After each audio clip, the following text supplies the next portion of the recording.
questions, but we're also going to be live streaming and recording this event so students can see it on demand, those that couldn't make it here through the rain showers. Right. Chelsea, Yeah. so excited to have you here. I'll turn it over to you. Yeah. Thank you. So my name is Chelsea. I am now the talent development specialist for Fastenal. For the last 4 years, I've actually been the regional recruiter. So 2 weeks ago, I was promoted into this new team. Really excited about that. So recruiting wise, we're a business to business company. So a lot of the time when I come to campus, people are like, "Who's Fastenal?" I get that 98.5% of the time, and that's okay. But my job is to create brand awareness and then awareness of opportunities, and really to create some awareness of an industry that maybe you didn't know about. We handle a lot of supply chain and major distribution for big companies, and it's not something before the pandemic I think most of us really thought about. Supply chain until we ran out of toilet paper and water bottles. We were like, yeah, okay, cool, it's here.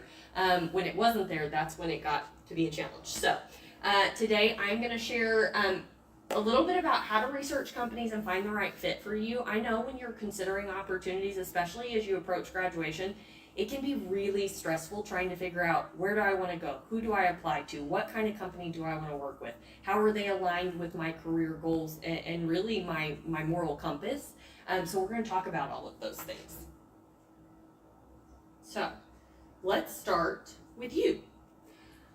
You have to identify your career values. So anybody have any idea when you think about your career values what that might mean? What are you looking for in a company when you're considering starting with them? Person focused. Yeah. So obviously culture and leadership style. What does that mean? So social impact and mission alignment. Does the company give back to their community? Do they let you volunteer? Things like that. When you're looking at the stability and innovation, are you one of those people who want stability and it work for a company that's been around for a long time, or do we want innovation and maybe you go towards a startup? So very different channels there. And then growth opportunities. Can you start with this company and promote within and be able to grow your career truly? One of the last things, career value wise, work-life balance. So I know that this is always a hot topic when we're talking about it, but I would say when you're in an interview, get comfortable asking like, hey, the really successful people in this position, how many hours a week do they average working? If they tell you 80 and you don't want to work 80 hours, that's probably not the best fit for you. So there are ways to ask that question and not say, hey, I don't want to work more than 40 hours. You can say, what is expected of me, or what does the average person who's really successful in this position work on a weekly basis? Next, we'll talk about non-negotiables and nice to have. So non-negotiables, let's see if I can actually scroll down here. Gotta be smarter than the computer. So type of environment that you're going to be working in, travel requirements. How often do you have to fly? How often do you have to drive across the state? Things like that. Do you want to travel? Do you want an office job? Do you want to work from home? Do you like the idea of a location and being hybrid? Those are things you want to consider. Salary expectations. This is where I think a lot of people get a little bit uncomfortable. I always tell everybody, you need to do your research. There are different places you can do research to find out what does this position typically pay, or what do people in their first year in this position expect to make, so that you know market value, what could you expect, and also what should you ask for, so that you're in alignment, but also you're being reasonable. There are some companies that will say, hey, this is the range on the job description, and there are some that don't list it at all, and you have to figure out, okay, what do I need to make to be comfortable, and does that align with what this position's willing to pay? So I think it's really important when you think about your salary expectations, you need to be looking at your major and what people coming out of school are making, so that you know, is that aligned with what I can expect to make and what I hope to make? And then defining your personal criteria. So if you thought about this, and I won't make anybody answer out loud, but if you are interested in answering out loud, think about your top 3 values. What's really important to you in your career? Is that location? Is that pay? Is that opportunity to travel? Is it opportunity to grow? You have to think about the things that you truly value in your career. and make sure that companies are offering those things and they're aligning with what you're looking for. So we'll talk about discovering companies that match your values. So what should you do? How should you do it? So create a target list. So starting with industries and then narrowing down to organizations. How many of you before today had heard of Fastenal? Nobody? Okay. So that's not unheard of. So I always tell everybody, when you're looking at companies, go Google, and I would say Google interesting industries or innovative industries and see what's out there. We're industrial supply and supply chain. There are a lot of companies that do things similar to us that are bigger or smaller, that are companies you may never have heard of. And that was the thing when I started with Fastenal, actually when I got recruited by Fastenal, I didn't pronounce it right the first time I saw it, and I had no idea what the company did. When I started with the company, I actually took the job because it had the right hours for me. It was Monday through Friday, 7 to 5, and they would let me work part-time. That was why I took the job. It wasn't necessarily because I thought I wanted to be in supply chain. It wasn't because I understood business to business at all. It was because I needed it for the hours. That was in January of 2020 that I was hired. So for a job that I had no idea that I wanted or had any idea that the company existed, I've been here for almost 6 years. There's a lot of reasons for that that we'll talk about here in a little bit. So I always tell everything, broaden your search. So look into companies you've never heard of and look into companies that your friends and family work for, especially the ones you haven't heard of. So there's a lot that we don't know, and that's okay. But I always say explore what you can so that you can see, is there something out there that may be a good fit for me that I didn't know about? And then finally, oh, did I missed a bullet here too. Okay, sorry about that. Explore local employers. So national brands, mission-driven companies, your local employers, they're going to be smaller businesses, but there are benefits to working for a smaller company. One of those benefits is that if it's not publicly traded, there's a lot less red tape that the company has to go through to make changes. So sometimes they're more agile than a big company. When you're looking at where to find them, so anybody have any ideas where you can find companies you've never heard of before? That happens on campus.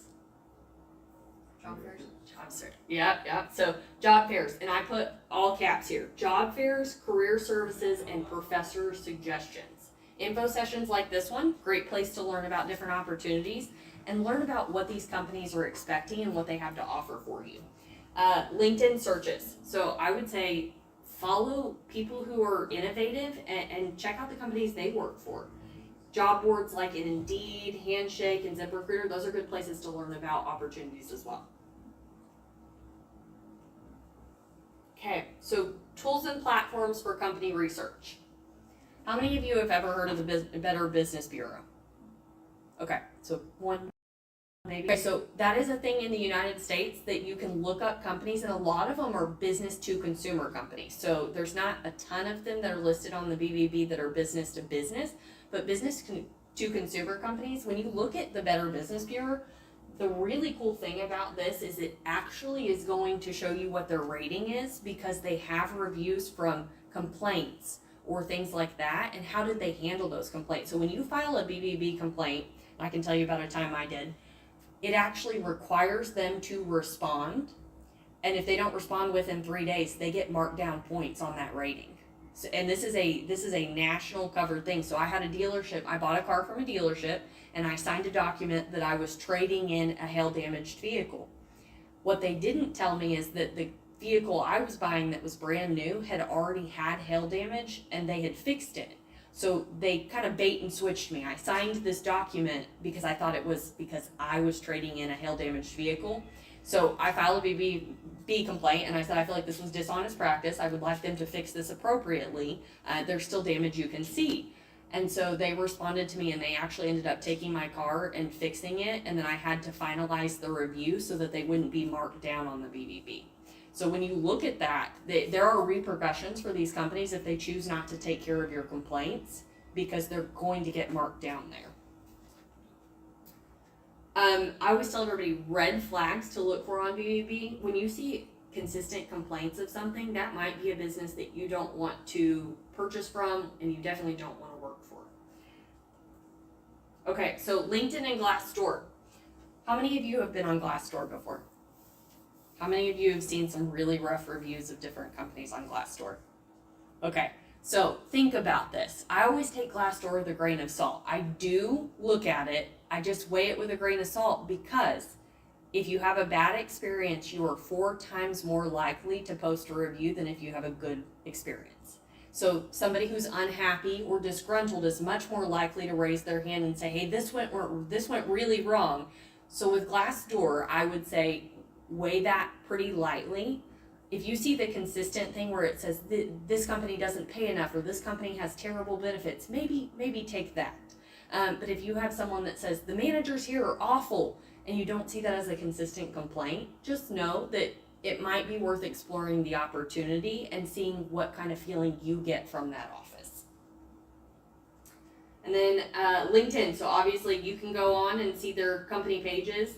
You're going to be able to see the employee growth on LinkedIn. So you can see year over year, there's a graph at the bottom of each of the company pages that will tell you how fast they're growing employee count wise. So it's good to see that. If you see that going down, that might be a reason to worry. And then when you look at the people tab, so where employees came from and where they go, you can actually see how many alumni are from your school. So you can see that, and you can see how many people used to work at the company you work at that went to this company. So you can kind of see what does that look like? What are people's pathways? So Google reviews. How many of you have looked at a Google review to decide where you want to go to eat? Yeah, so look for patterns. Don't weigh too hard on the one-off complaints. If somebody had a bad day when they were waiting tables, they had a bad day. But if it says that consistently, that might be a reason to not go visit that business. Same thing with a company. And then I always tell everybody, look for your theme words. So like micromanage, supportive, toxic, like look for those words. And if you see those consistently, you can probably bet that is something that is a regular practice in that business. And that will help you decide, do I want to apply here? Do I think that I should entertain this opportunity? So press releases and news articles. How many of you have gone on LinkedIn and looked at some of the press releases for companies that are hiring? Yes. Okay, so how many saw the last couple of weeks we've had some layoffs? It's tough. It's a really, really, really hard time for people to be laid off near the holidays. Never a good time for a layoff, really bad near the holidays. And then companies about or their careers pages. So looking at those, what do they say about the company? What do they say their missions are? What do they say their beliefs are? Do they have employee reviews on the website that you can see someone talked about their experience and their opportunity to grow at the company? Those are good things to look for. All right, so evaluating company, culture, and fit. So what does culture fit really mean? I ask that question if someone's interviewing me, like, hey, what's the culture here, and what does a fit for that culture look like to you? What does that mean? How does someone come in and really build a rapport with the people that work here? And kind of learn a little bit about that. Communication style and your leadership approach. So I always ask them, like, hey, does this company have a lot of powwows? Do we get to sit in meetings and talk to each other? Do we get to do different events together? Do we get to know each other on a more personal level so that we can work better together? And then what kind of leaders? Do you have a leader who's really hands-off and says, hey, come get me when you need me? Or do you have a leader who's constantly checking in with you and you've got to weigh, does that work for you? Do you like that style? Can you work under that management style? And then what behaviors get rewarded? So when they do award ceremonies, what are they looking for? Who are they awarding? How do you what do you do to get these awards? I think that's really important as well. So culture indicators to look for. So employee tenure is a big one. If you go to a company and every single person you talk to says that they've been there for less than 2 years, is that a cause for concern?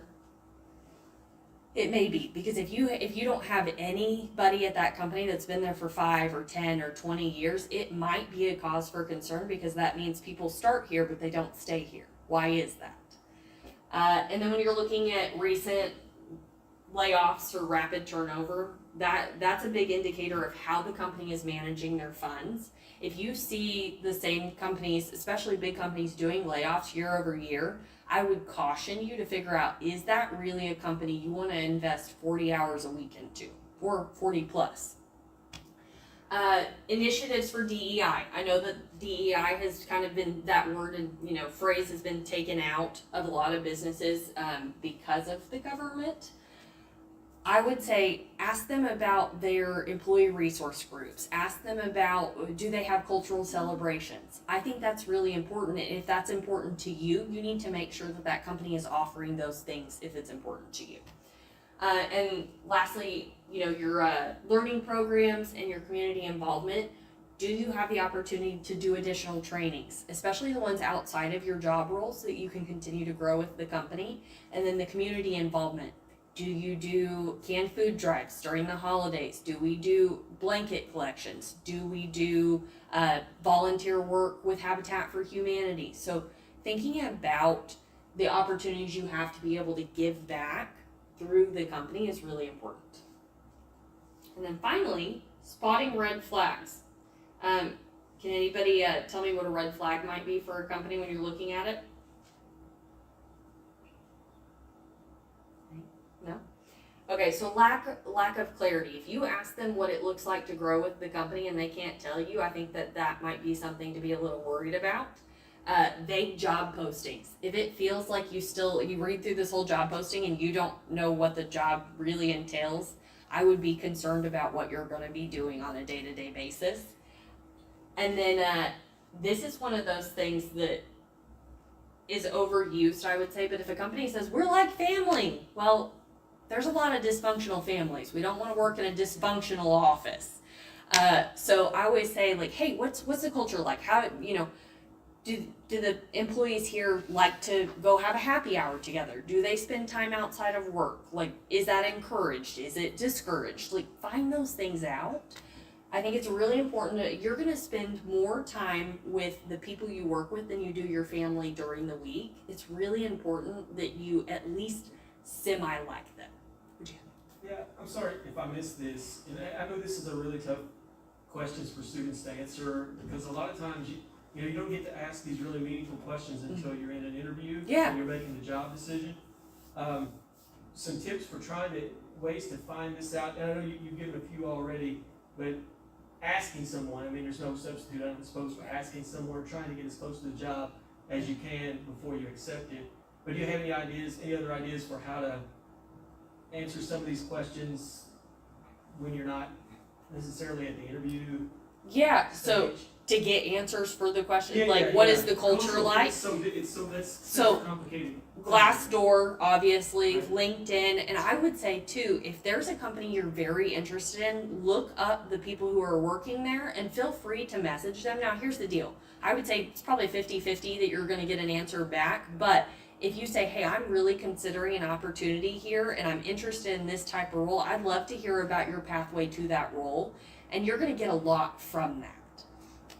I would say too, if you know anybody who works there or you know somebody who works in that industry, ask about the company. I have a lot of students that come to us and say, hey, my dad buys bolts from y'all because he works for Lockheed. He said that he's always had good experiences with your people. That's a good recommendation. If he's had good opportunities. Go ahead. Do you think talking to previous interns is that? Yes. Do they get in deep enough to give you a real sense of what it's all about? Ours do, because Okay. they don't go get coffee for people. Right. So yes, I would say if you know somebody at past turn, use your network at school. If they've worked somewhere or they've done an internship somewhere, ask them how that experience was, and ask them what was the company like, what's the leadership like. Get that insight that only you can get from someone who's been there, for sure. Oh, gotta love that. See that I missed the float in on that one there too. So, how to compare companies against your values. So create a company scorecard. Rate each company with your top 5 values. So the top 5 things that are important to you, and then rate them, 1 through 5 on what that company presents or what you got from the interview. figure out if that company has enough to offer you that it's worth pursuing that opportunity. I would say score categories like culture, growth, leadership, alignment, mission, things like that. Things that are going to be important long term. And then the example here is company A. So great growth, but really long hours. You've got to weigh, do I want to work 50 hours a week?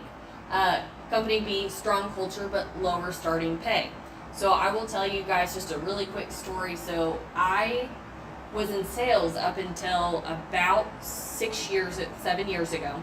And I made really, really good money, but I didn't love my job. And my job was super, super stressful. Like I got up in the morning and my stomach was sick before I ever got, because there was a lot of pressure. It just wasn't the healthiest work environment. So I called my parents at 27 and I said, hey, I think I want to go back and finish my bachelor's degree. Can I move home and do that? And they said, sure, yeah, come on. So I actually found Fastenal at a career fair my first semester back in school. And they were so good to me because they said, hey, you have all this extra experience that, an average part-timer wouldn't. Would you be open to doing special projects? I said, yeah, absolutely. So I spent the first 6 months learning about the company and just the basic day-to-day so that I understood things. And then I was given a lot of different opportunities to get involved in pieces of the business that a typical part-timer may not have the experience in the past to do. So I tell you that to say, make sure that you're not in your career, you choose to chase the things that are going to be fulfilling to you, because if you only chase money, you may get to a point in your career where you're like, gosh, I do really well for myself, but I literally hate getting up every day. And that is not a healthy place to be. So decision framework. When you're looking at considering the different companies, it's like, which company sets me up for long-term success? So when someone talks to you, have they been there for 10 years? Have they been there for 15 years? Ask them why they've been there that long and what kept them at that company and kept them from considering other opportunities. Where am I most likely to thrive and not just survive? I think it's important to say, hey, if these are the things that I'm really good at right now and I want to learn more about this, what opportunities could there be for me in the future in different departments? Is that an opportunity? Is there mobility in the company for me to try different things? All right, so using your research in your job search. So when you are looking at applying for jobs, I always say tailor your resume using keywords from the job description. So if it says this is what you should be good at, take that phrase and work that into your resume. Anybody familiar with the acronym ATS, Applicant Tracking System? So it gets a really bad rap because people think that it's just AI eliminating you left and right. That's not true in most cases. Now, I can't tell you that there's no company that has rigid things set up that will kick you out for one wrong word. But like with ours, we have it set so that if you hit yes or no on 2 buttons, that's why it would eliminate you. Otherwise, there is a real human being that is going to look at your application before they decide whether you're going to get a call to be screened or not. So we don't rely just on computers to make those decisions for us. So it says mirror, company language, reference the mission aligned values. So if you believe in the things they give back to, reference that in your resume. Preparing for the interviews. So how many of you have gotten into an interview and then been like, oh, I don't know what questions to ask? Anybody had that problem where it's like, I don't know, what should I ask or what can I ask? That's a hard one. So I always tell everybody, ask, hey, you've been here for 5 years. Tell me why you stayed. Tell me what drew you to the company and what has kept you really interested in being in your position. I want to hear a little bit about your career path. When you look at what do successful employees here have in common, I think that's a really good one. So is it tenacity? Is it ability, the ability to be agile and change with the fluid business unit?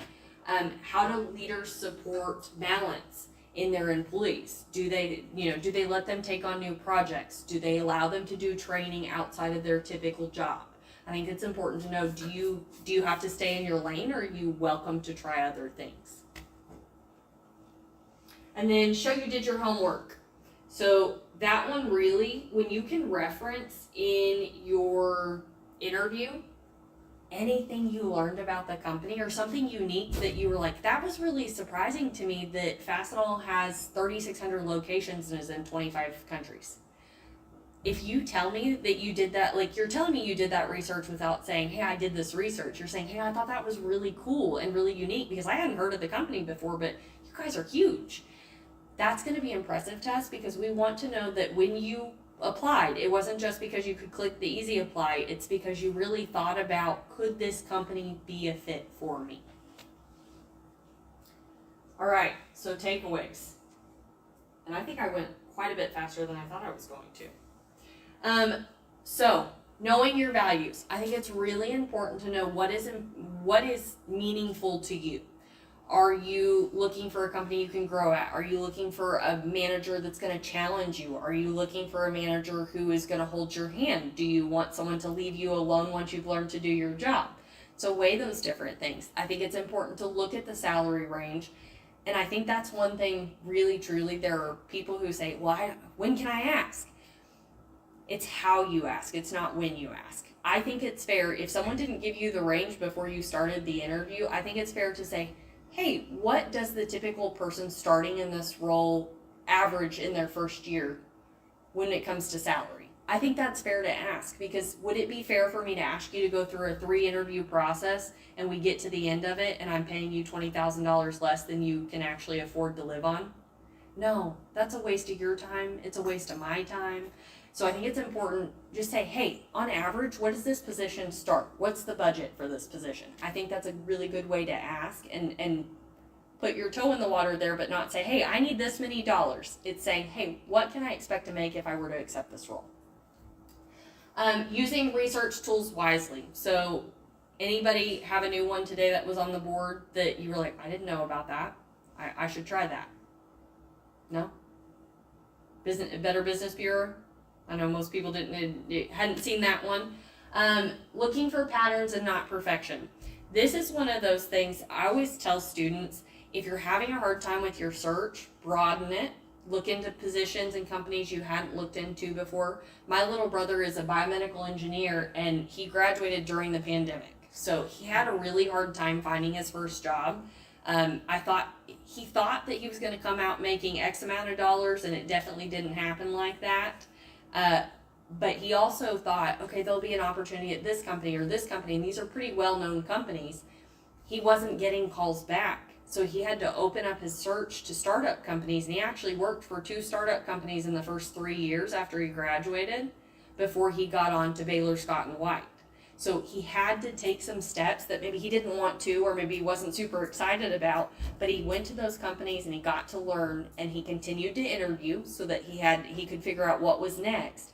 But he learned where he was at, and it gave him a stepping stone to get to the next place. So I think it's important when you're looking at different opportunities, don't feel like you're going to land this job and that's where you have to retire from, because that's not the case. Now, if we find the job that we get to retire from, I would consider us lucky, because that is fewer and far between today that people will stay for 20 years to retire from a company.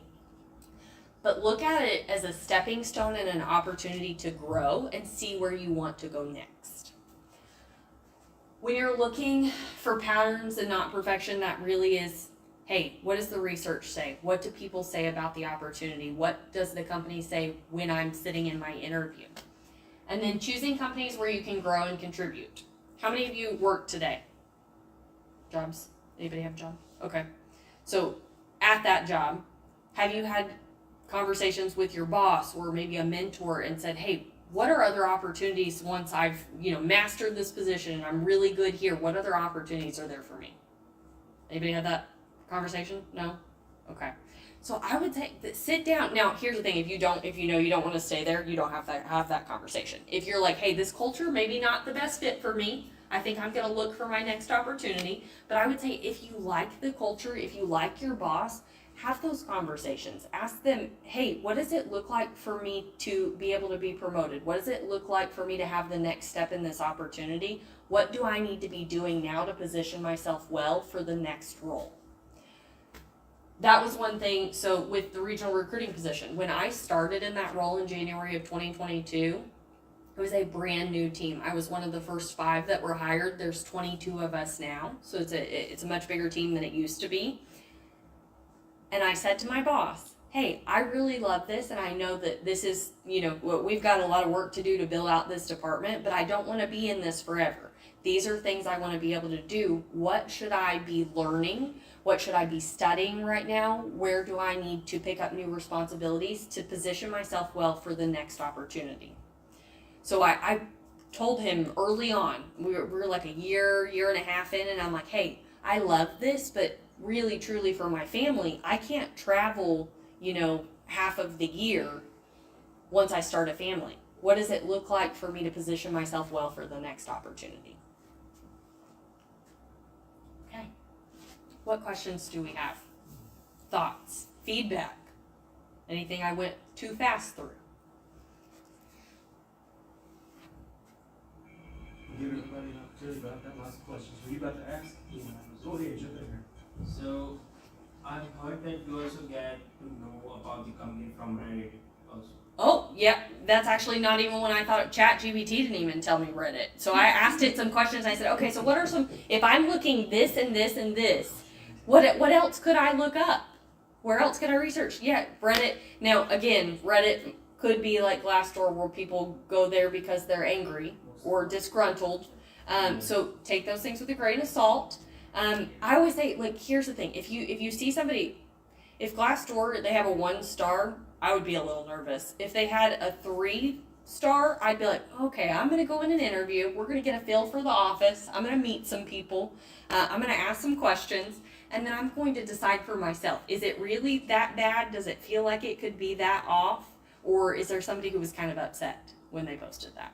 But Reddit, I mean, hey, any resources, take a look at them and then figure out whether it's worth going to the office for the interview.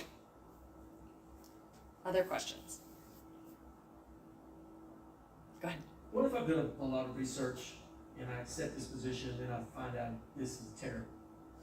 I hate being in this spot. Any advice Yeah. for finding yourself in a bad fit? Yeah. I'm going to answer a question you didn't ask too. So if you find yourself in a position where you're like, okay, I thought this is what I wanted and it's actually not, I would say start putting feelers out, but before you jump ship, go to your boss and say, hey, I really appreciate this opportunity. There are pieces of the job that I absolutely do not love. Are there other opportunities within the business that I could apply for and be eligible for?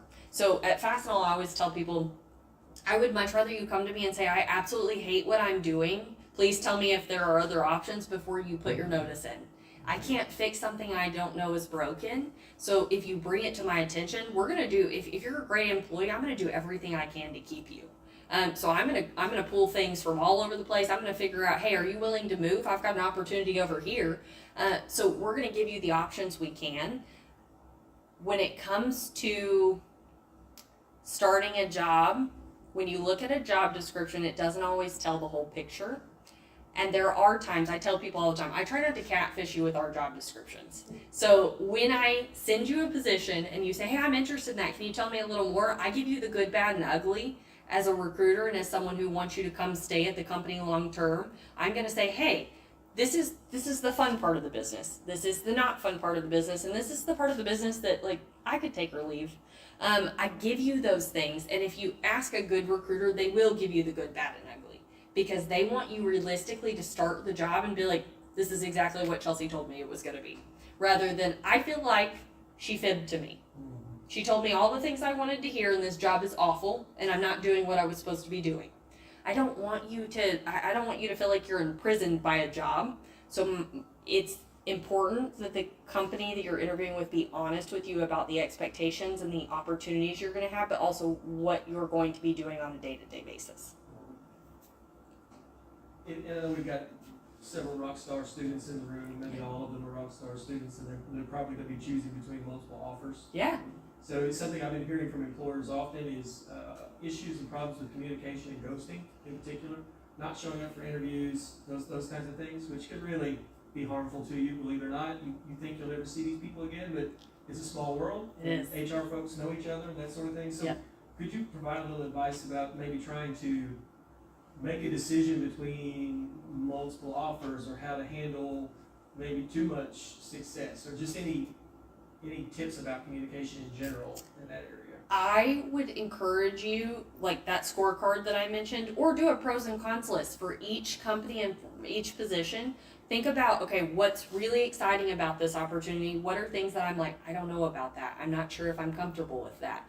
Make that list and do it for each company and figure out, okay, so who has more good in the good column and who has more questionable, and figure out what direction you want to go. But one thing I would caution you, don't just look at your salary, look at the total benefits package. Because if a company offers you $10,000 less, so company A is offering you $70,000, company B is offering you $60,000. Company A only pays for 50% of your healthcare cost, but company B covers 90%. Those healthcare premiums are brutal, guys. There are just single individuals paying $200 and $300 a month. There are families, so it's employee, spouse, and however many children, $800 and $900 for one of those policies a month.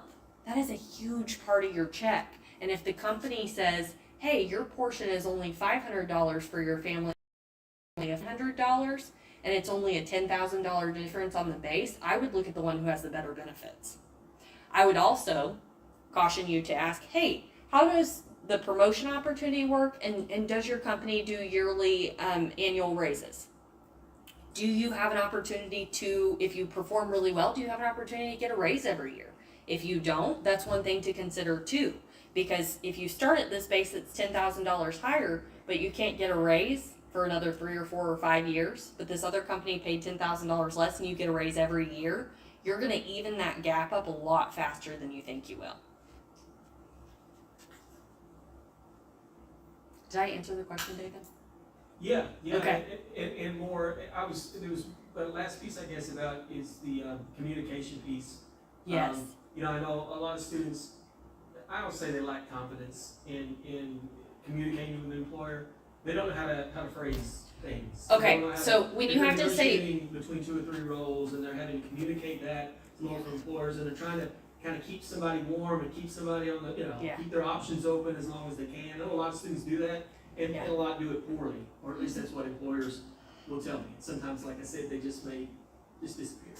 so if you're considering more than one opportunity or you have multiple offers, I would first ask the person who sent you the offer, when do I have to have an answer to you? Or may I have this many days? Or if they call you on Monday, may I have until Friday to discuss this with my family and make sure this is the best fit for me?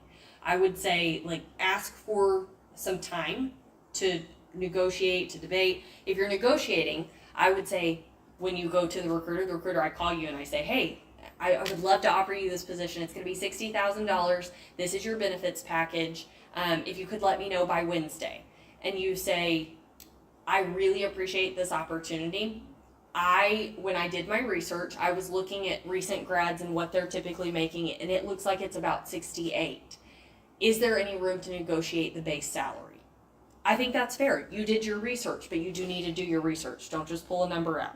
Because if someone says, hey, can you send me that salary survey that you found? You don't want to get caught fibbing. And then I would say too, if you are not interested and you get an offer, just let them know. Hey, thank you so much for the opportunity. I found a position that's a better fit for me. I wish you the best in filling this role. It doesn't have to be complicated. Now, the other thing I will say, recruiters are also guilty of ghosting people. I myself have had a hard time keeping up with some of my messages, so I will not claim that I have never been the one to ghost. I will fall on that sword. I would tell you, if someone ghosts you, if you are really, really interested in that opportunity, follow up every 2 or 3 days. Be the person who's badgering them because they owe you an answer. They brought you in for an interview. It is disrespectful for them to just disappear on you. Now, if they don't get back to you, it's okay to call the company and say, is so-and-so there? Or call the company and say, may I speak to the HR manager, please? Hey, I was under consideration for this opportunity. I got to interview with Tim, but I haven't heard back.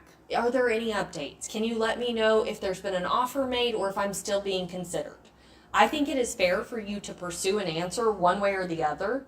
I don't think it's good to let people in hiring get away with just not giving you an answer. I don't think that's fair. Just like as far as a recruiter, if I call to offer you the job and I never hear from you again, I usually follow up 2 or 3 times. I'm the person who's going to call, I'm going to text, I'm going to email, I'll send you a LinkedIn message. I will hit you in 4 different places. I will see, can I get a hold of you? And if I don't hear back from you on 4 different platforms, I'm probably not going to continue to pursue you. I'm going to say, hey, I gave them 4 different opportunities to respond to me, and if they choose not to, I'm going to take that as a no thank you. That's really good insight. Thank you for that. Yeah. Go ahead. What if the follow up with the company that you already received rejection from, you just want to follow up to see if this recruiter have any feedback, right? If it's the company that you already working at, so what would be the I would say reach out to the recruiter and say, hey, I was really interested in this role. I understand that I don't get to move forward, but is there any feedback you can offer me so that I can continue to improve and maybe position myself better when I interview for it next time? There are some companies, we're a federal contractor, and we have to be very careful about how we give feedback. And so I would say there are some companies that may say, hey, I'm really sorry, I can't actually give you insight. But if you reach out to those people, they're typically going to respond and say, hey, I can give you this, or hey, would you like to set up a call? I had one years and years ago that she actually said, would you like to set up a call? I'd love to talk to you a little bit about your experience in the interview. She asked me, how was the experience with it? And she said, hey, let me tell you what we saw on our side. And she actually told me, she said, you're a big personality. I am a big personality. And she said, we have, this type of team, and they just weren't sure about the cultural fit. That doesn't hurt my feelings. You have to remember, you can't take these things personally, because they've got to do what's best for the business. You've got to do what's best for you. And I said, okay, so do you think I could ever be a cultural fit for the company? Do you think it's just that department, or is it my personality as a whole? And she said, oh no, I think you could totally be a fit for the company. I just think that this specific department is probably not the best fit for you.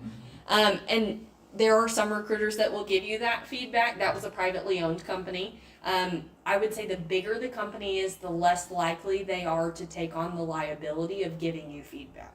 And that's it too, is because we live in a world where it's litigious, when people sue people. Companies have to be careful. They've got to make sure that they legally are protecting themselves. And that's why some of them just don't allow feedback. Did I answer all the question? Yes. Okay. But I guess, what if they never responded back to you? Like, you asked for feedback, Mhm. and you get a rejection, but they never respond. Do you think that I should follow up again, or just give up at this point? It depends. How bad do you want to work for the company? Is it one that you're really interested in? Yes. I would say call. Call and try to get that person on the phone. Leave them a voicemail. Hey, I really appreciated your time in the interview process. I would love if you could give me some feedback. I want to make sure that I'm positioning myself well for other opportunities as well, and I would love your help in just how to develop myself. So if you're saying, I just want to know overall what you thought, I think that they're probably a little more likely to get back to you, because it's not, hey, why didn't I get this job? And I've had an interview before, I'll tell you. I had a VP that was interviewing me, and I went through 4 rounds of interviews. And when she called me, she did call me, and I appreciated that I didn't get a rejection email. She called me, and she said, Chelsea, you did fantastic. And honestly, they made me do a pitch for the job. And she was like, you literally did it fantastic. She was like, there's nothing I can tell you that you could have done different that would have been better. I was like, okay, thank you. I'm glad I was prepared. She said, the reason we went with a different candidate is because this person had 5 years more experience in this industry than you did. And it's not because we didn't adore you or because you couldn't have done the job well. This person had the experience that the president was looking for. I can't do anything about the 5-year gap. I can decide, do I want to stay in that realm and try to get more experience that I'll be eligible for those roles, or do I want to stay in this bubble and do something over here and not worry about that opportunity? So you kind of have to weigh those things too. Does Yeah. that help? Yeah. thanks. Okay. And the other thing I would add is be emotionally and psychologically prepared for what it is they're going to share with you. Yeah. You don't want to turn it into a negative experience. Be prepared to handle constructive criticism. If you ask the question, you may hear something, That hurts. that hurts. And I have before, guys. That hey, you're a little too bold. You're a little too outspoken. I mean, that is how I am. And the older I've gotten, I would say that the older I've gotten a little more politically correct. So I know when I need to stop talking. But I will say I'm not going to change who I am. And if the company doesn't want to hire me for my personality, that's okay. That means that's not the right company for me. So I had to, and I did until I was in my late 20s. I took things personally.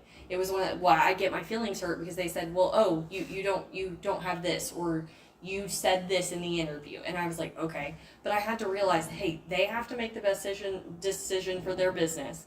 I have to make the best decision for myself, and I can take this feedback and I can either reflect on it and say I need to work on this, or I can say I don't agree and I'm going to keep moving. Either way. But yeah, it's hard to not get your feelings hurt, especially when your hopes are up. I have a question, and I'm not sure whether this is a good question or not, but I'm a complete beginner freshman, and I haven't applied to any of these internships yet. Okay. But I have got some of the interviews. Uh-huh. I was always wondering, like, where do I stand in the interview to ask the question to the interviewer? Like, I'm freshman, I don't have any experience. What should I ask with them? Yeah. Where do I stand in that? So I would say, as a freshman, if you were involved in any kind of student group when you were in high school, if you played any sports, if you were in band, if you've ever volunteered at an animal shelter or a homeless shelter or a food bank, things like that, I always tell everybody, don't discount the experience you have just because it wasn't paid work. It is experience. So anything you're doing here on campus, if you guys are in student groups, that shows you can work on a team. It shows that you can show up on time. It shows that you will actually do work for free. That's a big deal. That you're willing to contribute to something bigger than you is a big deal as well. So as a freshman, I would say look at the things you've done in high school, look at the things you're doing on campus now, and tie those to real world application. So working in a team, you probably have group projects, right? If you can work in a group project, there's a lot to be said for that. If you're the leader in a group project, there's a lot to be said for that too. So don't discount the experience you do have. And then I would say, hey, I have done this, this, and this. Is there anything else that you're looking for this internship? Is there anything I need to be focused on experience-wise so that if I don't get this year, I have a better shot at it next year? Does that help? Okay. Any other questions? Y'all had some really good questions. Go ahead. So I've had to work my entire time through school, Mhm. so I haven't had time for any internship opportunities Okay. like that because I've had to work full time outside of it. What would you say to me, going into an interview? Because I know a lot of interviewers now are looking for that internship experience rather than work experience. So we're kind of unique because I don't care what you've done as long as you've done something and been involved. Yes, you went to class and your full-time job is school. We understand that. Most employers understand that. But you've also held down a full-time job outside of that, which is very impressive, by the way. I hope you don't discount that. I would say if there are companies that say that your full-time work isn't translatable to an internship, that's a problem. Because if you can work 40 hours a week year-round instead of 40 hours a week for 12 weeks, there's some incongruity there. I think the answer to that, and with us, I'll tell you, I have a full-time person who, she went full-time with us, but she went through our internship program because we were able to do that. So she put it as an internship, and then she put full-time, the title after the internship. So I would ask your company, is there an opportunity, could I do the internship packet, or could I do a project as an internship capstone so that I could put an internship on my resume? So, hopefully that helps. Yeah. Other questions? Just got a couple minutes. Probably just one more question if we have it. Going once, going twice. Cool. Thank you. Yeah, thank you all. I appreciate you braving the weather.